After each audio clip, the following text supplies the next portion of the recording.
London and the UK are one of our big markets, and this government, I believe, will be business friendly. And private jets are really a business tool, and it gets executives around the world. It helps the global trade.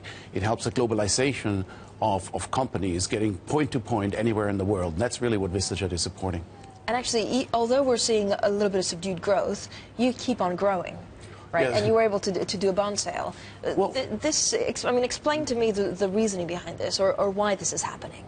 Well, we're seeing year-over-year 20% plus growth rates, and that's really anywhere in the world.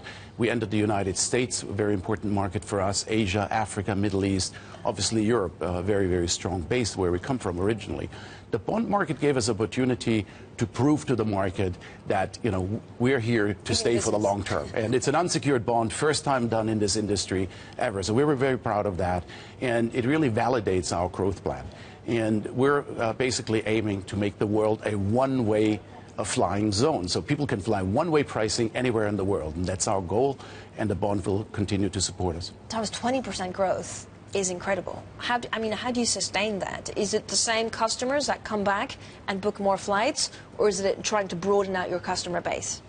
Well, what we see is about a third of our growth comes within our own customer base. A third of our growth comes from reference selling. So our clients are happy what we offer them, so they recommend us to their friends, to their other corporations we're doing business with. And a third comes from expanding into new geographies. New geographies are the United States and Southeast Asia at present.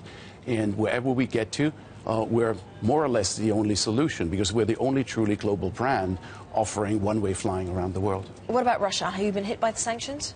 Well, in a way, we're counter-cyclical, because if there is a recession in a certain region, people stop buying airplanes, but they still need to fly.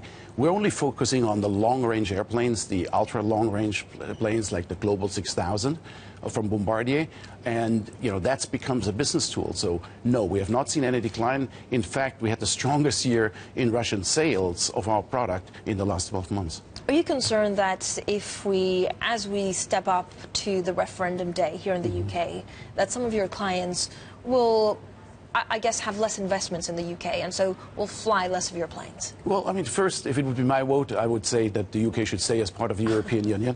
Me too, we don't get to vote, right? Exactly, we don't get to vote, exactly. But the UK is a major, major hub, and London is one of the places in the world where every corporation or every wealthy individual comes to. So we believe that the UK should continue to be part of the global infrastructure. Of course they are, but I don't think that at the end the vote will go against it. I believe the UK will stay in it, and the European Union will be a dominant place to do business.